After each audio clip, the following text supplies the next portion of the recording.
Are we a go?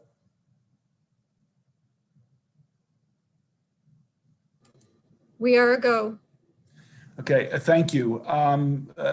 Committee, the chairwoman suggested I do a briefing. I thought it was a great idea because there's a little bit of overlap in this bill and your committee's responsibilities. With me is April Morton, our committee counsel, one of our committee counsel at EHE, and also the person who drafted the bill.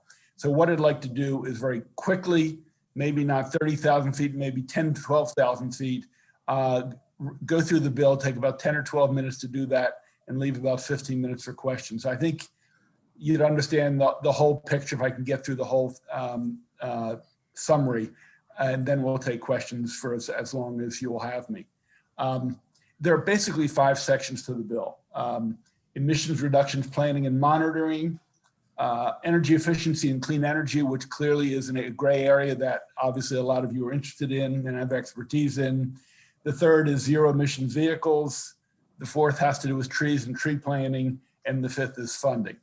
So I'm going to go through this fairly rapidly, jot down a question or a point, and hopefully you have the bill, and I'm going to refer to certain pages if you want to know. In terms of the reduction goals, planning and monitoring, these all start on page 14 through 18. The bill calls for a 60% reduction in greenhouse gases by 2030 and calls for net zero by 2045. It also calls for an interim plan from the department. And very importantly, and I think people need to understand this, these targets are set for a sunset in 2025. And if the legislature feels they are too slow, too quick, they can readjust it in 2025 or take no action and have the sunset. So there's a check-in point for the legislature if they feel they disagree with the targets.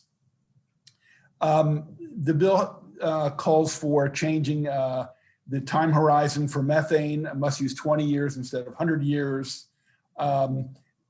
They cannot use highway widening as part of their plan as a greenhouse gas reduction. Part of their draft plan says that by adding lanes, it'll actually reduce greenhouse gas. They say it'll be less idling, but almost every study says if you widen roads, it'll attract even more cars. So some of these are not science-based, and we don't think they should be used. And also, things should be science-based, and we should use some of the reports from the IPCC. The bill also talks about environmental justice. There is a commission that has been somewhat dormant and is being revitalized. I've left that to other legislation coming out of the Senator Griffith work group, but we do set up some charges to that commission that they have to identify a methodology for selecting disproportionately affected communities, develop specific recommendations to address environmental justice concerns, set goals for percentage of state funding in the future for addressing those disproportionalities to remedy that. We know things like public health, asthma is very high in urban areas where you have a lot of Black and brown people. It calls for setting a certain number of public hearings so we can hear from folks as well and then report back. There's also another, I'm not going to get into all the details. There's also a just transition work group. The discussion between all stakeholders of how we transition our state, our economy, our society from one based on fossil fuel to one based on clean energy is very complicated. It's very complicated. And it hasn't been very productive on the national scale or on the state scale. And we've got to figure out as a state, as a government, how do we do that transition? What does it look like? How do we address people who are displaced? And come up with all the stakeholders sitting around the table, labor, management, the state, community colleges that do retraining, and all of the affected communities sitting down in a thoughtful way, collaborative way to come up with how do we shift, how do we make those changes, what it's going to cost. That is not a simple discussion. And it could cost fair amounts of money depending on the effects it has on the economy and on Maryland workers. So they have a report that'll be due December 31, 2022. And finally, in this section, we talk about methane. Methane is 50 times worse than carbon dioxide. Some of the landfills, it's escaping at great levels. It can be used to create energy. But we've had a discrepancy between, for example, in my own county, Prince George's, Brown Station landfill, their ground readings and those taken from the air in the atmosphere. So we have a section to say these have to be right or it has to be fixed, because we can't go wrong on assessing and estimating the methane release. Let me go to section 2, which again, I said is probably the one that's closer to your heart and your area of expertise: energy efficiency and clean energy. We set building codes for large construction projects going forward over 25,000 square feet. They have to be more energy efficient than they have been in the past. And we say they have to exceed the national standard, and we ratchet that up in a phased-in approach over the next 9 years. Also, when it comes to renovated buildings, when dollars are going to renovate large office buildings or large multi-unit, they also have to take in consideration energy efficiency. That being said, we say if they can't recoup their investment, their cost differential in 15 years, they get a free pass on this. But they have to be more energy efficient for large buildings, whether they're newly constructed or if they are going major renovations. And I've shared with some of you recently the Empire State Building, I guess now the second largest building in New York City. They went through a tens of million, maybe hundreds of million renovation. And using these new techniques, they have reduced energy by 40%. The Empire State Building. Besides putting in new windows, they put in new elevators, but the elevators actually create energy to use to light up the building and produce energy. So if the Empire State Building can do it, we can do it here in Maryland. Another part of the bill calls for, whether it's commercial or residential, modeling, energy modeling. Someone buying a home, buying an office, buying whatever, should have a model to understand if they want to choose heat pumps or they want to choose natural gas or they want to choose something else, that there should be a model available so they see what their costs are going forward and what their return on investment is. So we don't say it has to be done for every project. We don't want to raise the cost of construction in the state, but there has to be models that are created and approved by the department so we know and people know, transparency, that if they choose solar, they choose geothermal, they can either, it'll cost this much up front and this will be their savings after 5, 10, or 15 years. Senator Pinsky, can I ask you real fast? I mean, do you want to save questions for the end, or? I'd sort of like to, if you just mark that with a pen, if you don't mind, Senator. High performance buildings. The state invests in public buildings. They do in building new state buildings and also in schools. So we make it clear that any building that receives 25% state funds will have to be high performance buildings. So what does that mean? It means they must be compliant with LEED net zero or equivalent standards established by the Green Building Council. And then we want the state to lead by example. So we say that within the first 5 schools built in any jurisdiction, at least one must be net zero in terms of energy, and the others must be solar ready. So we do not say you've got to do all 5 schools, but we say one has to be net zero for production. But we also set up a fund. If the school system doesn't want to put up their own money, they can go to this fund. And as soon as that project is paid off, they have to repay the fund. So essentially, it may or may not cost more for putting solar on a building or putting geothermal. But depending on the payback, it could be 6 years, 8 years, 10 years. But it's important to know, after that's paid back, these become profit centers. Schools and counties are going to save a hell of a lot of money. But we think at least every county should have at least one school that serves as a model. Baltimore City, I believe, had 2 buildings last year. Howard County has 2 buildings now. We think that should be all across the state. I didn't want to say every building because I didn't want to hear from the local boards of education. It's too expensive. It's going to reduce the number of schools we can build. With the loan fund, with only saying one school upon opening must be net zero and the other solar ready, it gives flexibility to the school systems. Now, the issue of Empower Maryland. When we brought lots of people together on the bill, from the Bay Foundation and Planting Trees to other environmental groups, energy groups, you've done a lot of great work on Empower. We couldn't ignore that. So in the bill, originally we said we should shift Empower from 2% to 3% annual reduction. I had conversation with Pepco. They sort of counter-offered, if you would, and they said they could support the bill if it was a phase into 2.75. So they now support the bill, and it's my understanding BG&E takes no position. So look, it's a great savings. The more energy efficient we are, the more we have to, the less energy, old energy, fossil energy we have to use. So that is an area that I know is an area that you've done a lot of work on, but because it was part of the package of reducing greenhouse gas, we did include it. But obviously, hopefully it's one that garners your support. Community solar, again, is another issue you've dealt with.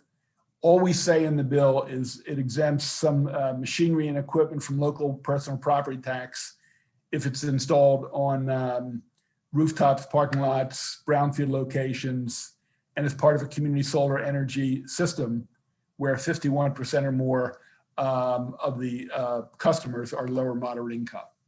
We want to have an incentive to put more clean energy in low income neighborhoods, low and moderate income neighborhoods. Okay, I'm going to jump forward to zero emission vehicles. You know, the state we think should lead by example. They have a fleet of 4,000 cars. What the bill says is by 2030, anytime a car reaches its life cycle, when it would normally be replaced, it would be replaced by electric vehicle. We phase that in. In the first few years, we say for every 4 cars that reach their life cycle, at least one must be electric, and then we ratchet up to 50% and then 100%. But to be clear, we are not saying they have to sell their cars. All the passenger cars working for DNR or ag or environment, they can remain until they finish their life cycle, their normal life cycle. But when they are replaced, they should be replaced with electric vehicle. I mean, in the plan from the State Department, where we now have 26,000 vehicles, they're saying we're going to have 535,000 vehicles. I'm not sure we're ever going to reach that, but unless the state leads by example, the rest of the state's not going to see it take place. We also call for shifting MTA buses to electric vehicles, and that goes along with Senator Zucker and Delegate Corman's bill, which is exactly the same language. So then let me go to the last 2 items. I mentioned trees. The trees absorb carbon dioxide. They also help clean water as it filters into the bay. So we actually get a 2-for-1. So the bill calls for planting 5 million trees over the next 10 years. 10% of those trees must be placed in an urban area, underserved area where there's, I'm sorry, I'm waving, lost my lights. So 10% of those 5 million trees will be built to increase the canopy in urban areas. Obviously, a lot of that will be in Baltimore to make sure that everyone benefits from this. Some of the money can be used for maintenance, and in a number of areas, we make it clear that local nonprofit businesses should be considered in doing it, as well as the local governments.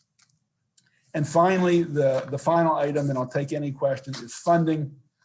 There are 2 parts to the funding. The trees, which are not cheap to plant or to maintain, to make sure they grow and capture that carbon dioxide. We have called for setting aside $15 million from the Bay Restoration Fund into a special fund to pay for these trees, because if they're planted on buffers or in rural areas, they'll absorb the nitrogen and phosphorus before it reaches the streams, the rivers, and the Chesapeake Bay. At the same time, it helps us with carbon credits. And there's actually an incentive for farmers. For every acre they plant trees, they get a $1,000 bonus. So we have incentives to make sure this happens. And finally, to take care of the marginal difference in the cost of an electric vehicle and other costs, the loan fund for the building the schools in a clean way, we have 20 million set aside from what's called the C Fund, Strategic Energy Investment Fund, which you're familiar with.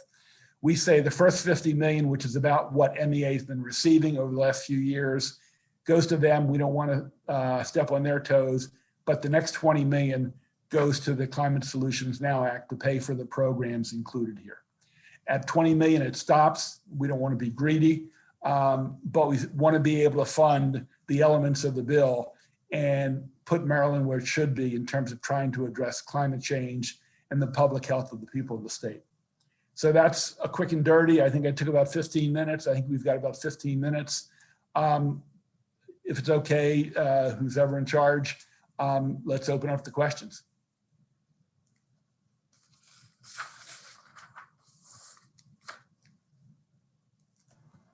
I guess, so actually, I don't know if I'm calling on people or not. I mean, it's the Finance Committee. I have questions, but Senator Kramer, did you want to ask your question since you Sure. asked that first, and then I'd be happy to ask questions if.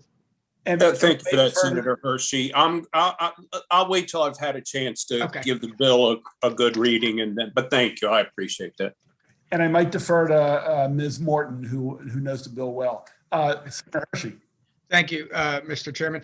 At the very beginning of the bill, and you referenced the reduction in greenhouse gas emissions. Right. First, it says to reduce by 60% by 2030. Then it says it doesn't go reduce by 100%, but it goes to net zero at 2045. Can you explain what net zero is? I'm going to let Ms. Morton do it, and I'll add in after that. Okay. Thanks. Sure. So that, I mean, it essentially means that any greenhouse gas emissions that are being produced in the state are being offset somewhere else.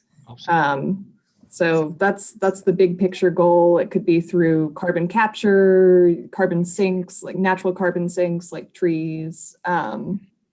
So is there a market for these offsets, or are these offsets things that we are creating through the planting of trees? I mean, this is all based, when we talk about net zero, or let me back it up.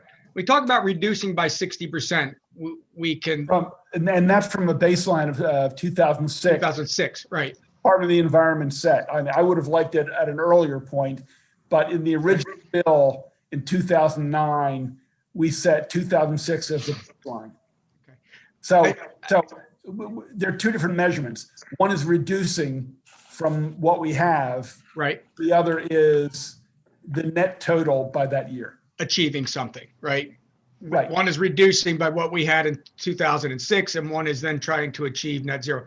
But I guess my question is, this is all based on modeling, right? I mean, or is this truly atmospheric type measurements, or is it just modeling? We've assigned certain reductions to certain activities. We've assigned, we plant trees, it models into something. This is more of a modeling exercise in getting to net zero than it is actual atmospheric measurements. Is that right? Yes, correct. Okay. So when you then talked about methane could be used to create energy, and we're seeing that at a lot of the landfills as well. The methane capture, turning that into some are calling it renewable natural gas, but we're turning that into energy.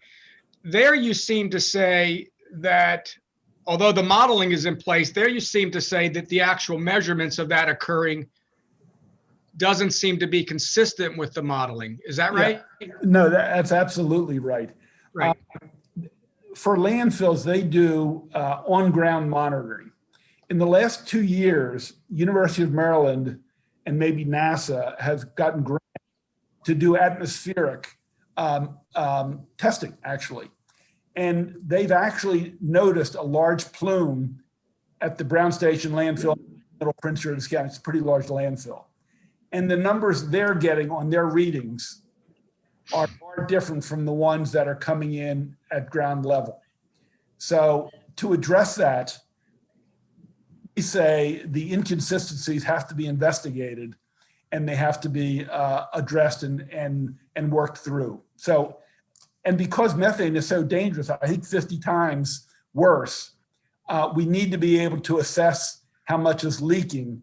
At the same time, if it can be captured, that's a great thing. You know, we don't want to go into the atmosphere. Right. Okay. So, I mean, there just appears a little inconsistency there. And I certainly understand why you're saying that because of some of the data that you've received. But, you know, some of this we're basing on modeling, some of it we're basing on actual atmospheric data type measurements, right? Well, both can be true, first of all. And second, not every, you know, the State Department of the Environment does an inventory. Now, some of that is actual and some of it's modeled. So it's not 100% modeled.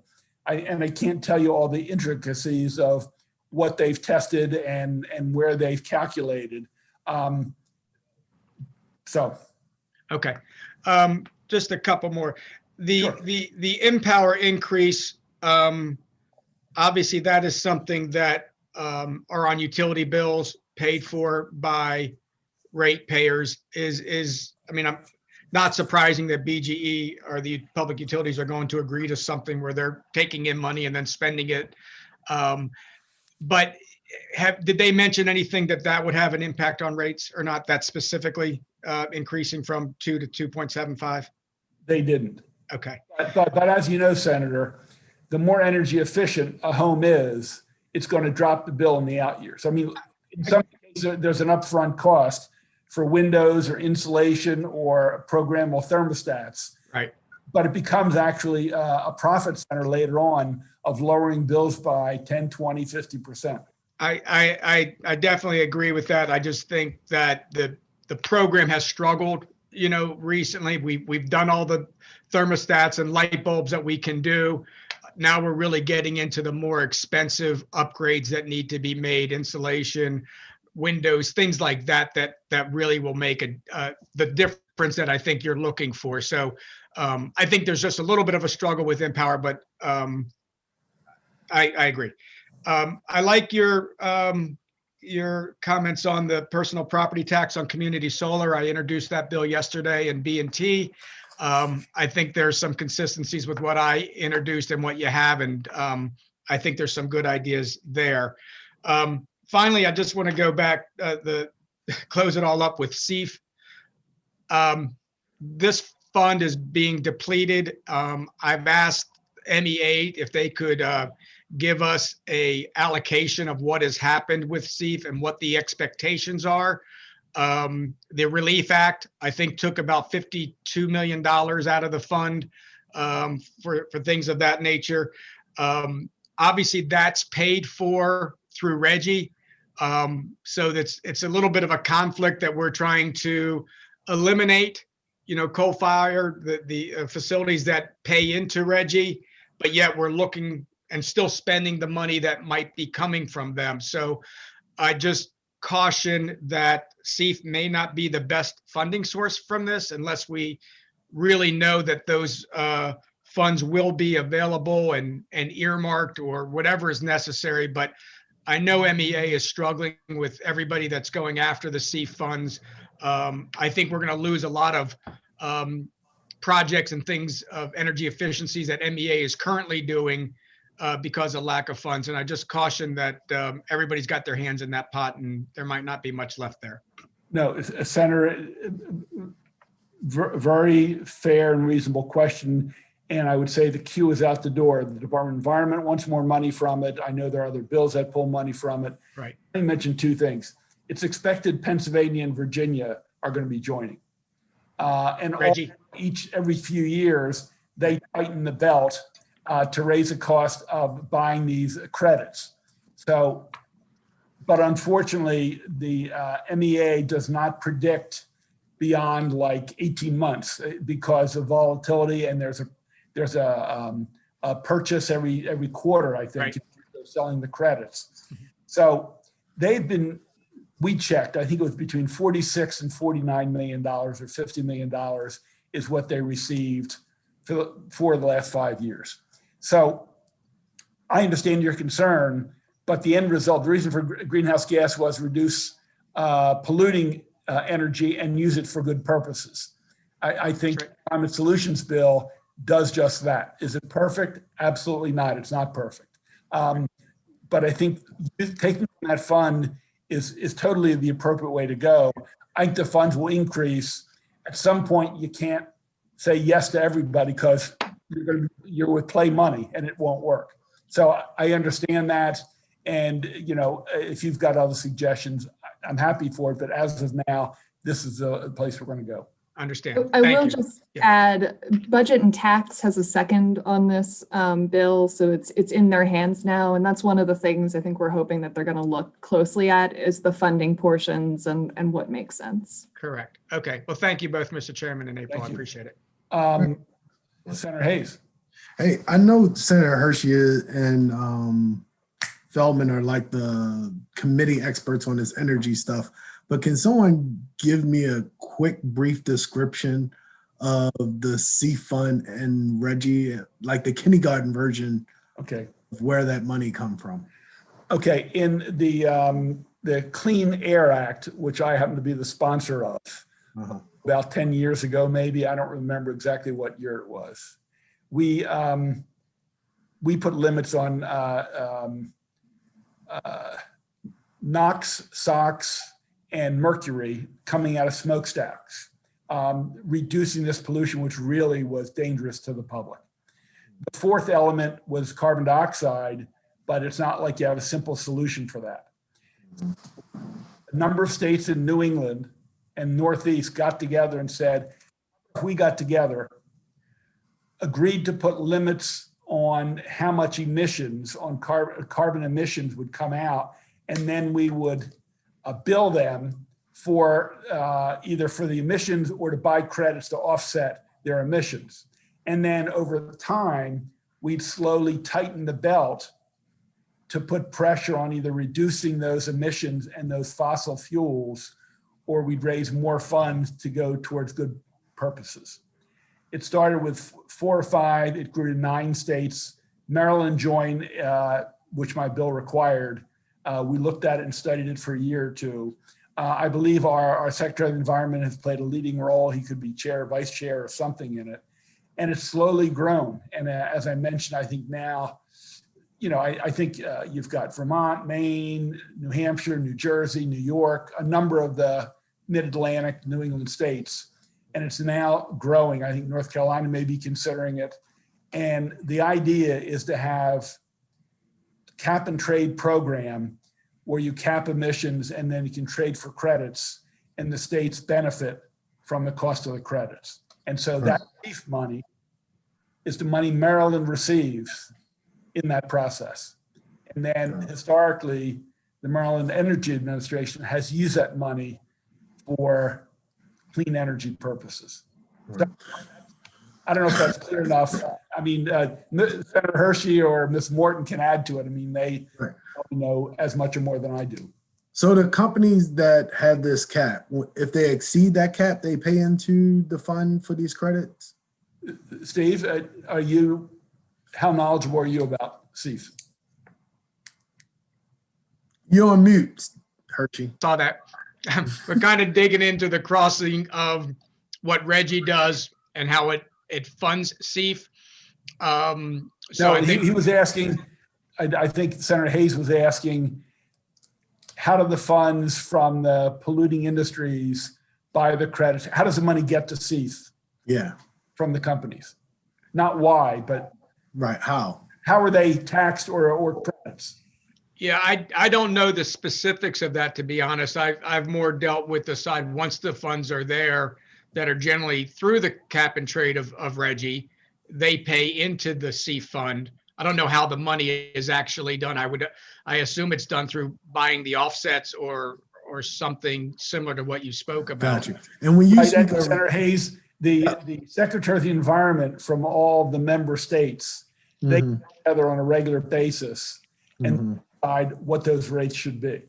Got you. There are some. But you're right, it is an auction process, so I'm assuming that you're having to buy those offsets. But Right. then Got you. then again, once it's in the CEF, again, we have specific requirements. That's Maryland's fund to Uh-huh. do energy efficient projects and programs throughout the state. So many of the things that the chairman is talking about, or at least some of those ideas, Do can be exactly done. what the money is collected for. Correct. Right, and Senator Hayes, Yeah. power plants basically pay a fee to pollute, and they buy credits for emissions. Got you. I mean, Wow. That's right. if there's I think that's probably the simplest way to put it. No, that's a fine. Right. And But that's term- the point. The dirty power plants, quote unquote, dirty power plants are the ones that are paying. And at the same time, we're vastly Using moving good. away from that. So those that are paying into might not be around as much anymore. Right. That's the Look, concern. We, I mean, with the money. So the kindergarten version is we taking dirty money to use it for good. Well, dirty, not a, dirty in a literal, but not a pejorative. they're All right, dirty, cool. but very important energy sources. I mean, these are Sure. our, so. And But I don't want to lose Senator Hershey's point. right.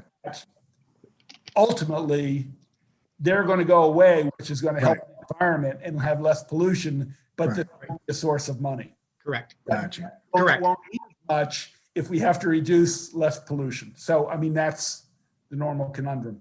Got you. And you guys use the term Reggie, and I hear Reggie all the time in Senate. Regional greenhouse gas emission, initiative, Yes. got it. RGGI.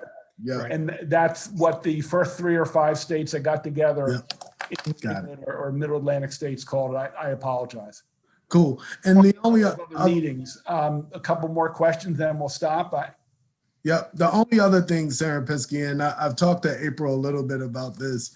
And in finance, we hear everybody that come through that is in the energy game, whether it's solar, wind, you name it, hydro, whatever.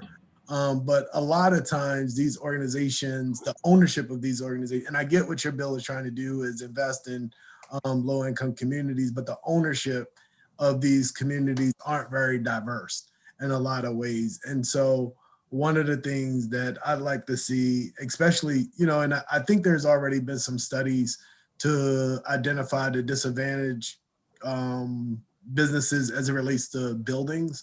But like, as you go to like these high performance energy buildings, I wonder if there's been any study or examination of how minority owned businesses are benefiting from the market. I don't have an explicit answer, but my understanding is for school construction, they fall under the DGS and the MBE and all the other guidelines. So I think that affects schools as much as I understand it. In Right. terms of the private market for a company that wants to renovate their building, a private sector company, as Senator Hershey knows, I'd love to be able to better regulate the corporate sector of our state and country. But I didn't want to try to do that in this bill. In other words, most of this is private sector. In other words, calling for more electric vehicles. Unfortunately, there are 3 or 5 or 7 companies making it. It's not, it's as diverse as General Motors and Toyota allow that to be. So that's a tough call. I would like to see as much diversity. We've built it in throughout the bill, but in terms of private sector corporate investments, it's a tough one. I mean, I know we have a bill or someone. But is it really private sector corporate investments of the state purchasing these electric vehicles? No, not the electric vehicles. It's the state buying it. Right. I think there are only 6 companies that are making electric vehicles, and they're not surprising, the ones we're familiar with: Nissan, Toyota, GM. I'm not sure we can say GM has to diversify and bring in new investors, minority investors, before we buy the cars. They're going to say, thank you very much. I don't care about your 3,000 cars.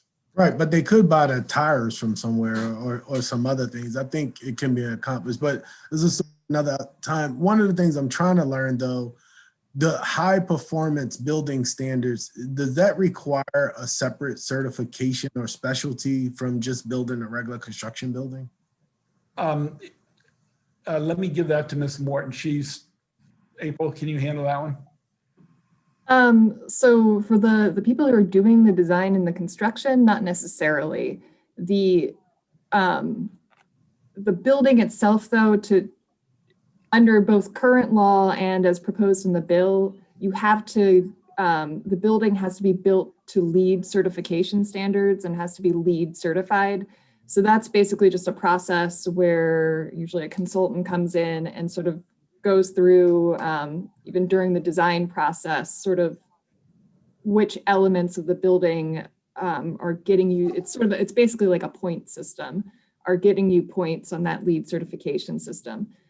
So again, both under current law and as the bill is drafted, all state buildings, right now, all fully funded state buildings have to be built to high performance building standards, and all school construction have to be built to high performance building standards. And both of those, both fully state funded buildings and school construction, are currently subject to the MBE goals, Minority Business Enterprise goals. So all the new schools in Baltimore City. Almost zero have minority participation. And that's a almost broader zero. issue. And Yeah. the question is, And so that's subject to the goals, whether or not they're achieving those goals. That's a different. right. And so that's the challenge. And I'd like to try to dig into this more. And Senator Pinsky, Ms. Morton has been very helpful at kind of helping me understand this a little bit more, get to it. But and I am definitely zero focus on building minority wealth. It's one thing to have a nice tree in your neighborhood, but until we start investing really in wealth building, we're going to still continue to have the problems that we have in criminal justice. Senator, I don't disagree, but I think we have to be careful about being dismissive of a nice tree. I mean, asthma and other public health things in kids, particularly minority kids, who are susceptible to this, it's a real problem, as you know, in your own city. If we can reduce carbon in the air, that helps. So I don't want to, I'm not into this to plant trees because they look nice.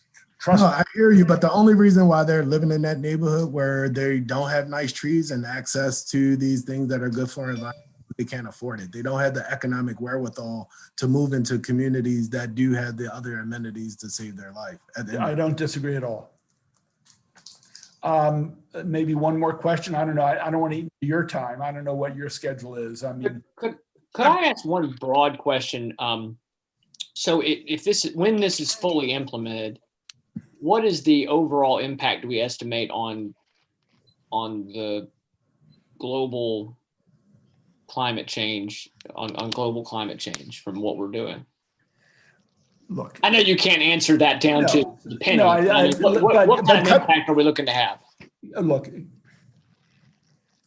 some states in the United States have moved forward fairly aggressively. California has, New York has, a couple of other states. I have found the more that states move forward, it will propel the federal government to move forward. And if the United States moves forward, it'll help the international effort. I mean, are there some bad actors? Is China still building coal-fired power plants? Yeah, they are. India's population is booming and they're emitting a lot. Cumulatively over the last 50 years, we've contributed the most to the air. I mean, we're the worst. This year, we're not, okay? I mean, China has clearly exceeded us. You know, we pulled out of the Paris Accords. We can't let someone else, we can't wait till someone else does it. I mean, we all have to step up, and I'm not saying, you know, you've got to recycle, I've got to recycle. We have to systematically do it. That shows a change, I believe, in this country. The scientists say and I don't think it's bogus. You know, if we let it get beyond 1.5 degrees centigrade, there could, I would say, be too dramatic, and there's no turning back. But once stuff melts, it's going to melt, and you can't retrieve it. And you know, in India 2.5 weeks ago, part of a glacier broke off, and it went into a river below, and it flooded, and between 100 and 185 people are going to die. And they're expecting, with the more severe storms, more what they call climate migration. I mean, people are going to have to move where they are. Now, Maryland, we're 1/50th of the United States, and the United States is 1/whatever of the whole world. So I can't tell you that we do this, the problem solved. But if we don't, Well, no, I know that, but if we don't do it, and we wait for the next guy or gal or the next state or the next country, it's not going to happen. You know, and Ocean City is going to be a non-issue because you're not going to be able to get over Ocean Highway. I look forward to looking at the bill more closely. I Sure. guess for me, sometimes it's a question, not actually of doing nothing or not, but just a question of degrees. One final question, and it's going to sound sarcastic, but I don't mean it to be. So we're planting 5 million trees in the bill. I know trees are really great for the environment. Kind of two parts. Where did we get the 5 million number? And if they're, why don't we, could we plant 10 million and it make things that much better? And I don't mean that sarcastically. I mean, No. so No, first of all, it would make it better, but it's pretty damn expensive. yeah. I had to put some parameters on this because it's not like we're playing with monopoly money. So, and in terms of the measurements they've done in the state, it can handle 5 million trees. I believe it can handle more. And we said in the bill, it can be on public land or private land. We have incentives for farmers to buy into this. You know, we'd like to have it on stream buffers. So at the same time, we're helping the air, we're helping the bay at the same time. So I like that you're requiring that. I was actually going to ask, because I think what Senator Hayes has talked about is we do want to be sure that we're helping all communities. And obviously a lot of these will be planted in more rural areas because that's where there's room for it. But we definitely, it's good that you're making sure that it's going to get into some of the more urban areas as well. I think that's a good part of the bill. So. okay, I'm Mr. told we have to Chairman. wrap up. Yeah, I was going to say, I'm getting a text to wrap this up. Can I get one clarification from you real quick? Sure. I thought I heard that carbon capture could be used for the greenhouse gas reductions, but then Yes, I see in the the bill orig- that it's, yeah, The original version of the bill said it could not. right, Took amendments to say that it can. perfect. It's got to be proven. It can't be someone says, oh, I think I can, you know, like clean coal, you know. Yep. No, it's got to be proven. Understand. Okay. It's back in the bill. I appreciate that. Thank you. Thank you. I'm available for questions. April is, and Ian Ullman in my office, my chief of staff, he's very knowledgeable about it. And obviously there are a lot of advocates running around, or not running around the halls, but online who are working for this as well. So look, thanks for taking the time. I appreciate it. Hopefully this is illuminated at least a little bit. So thank you.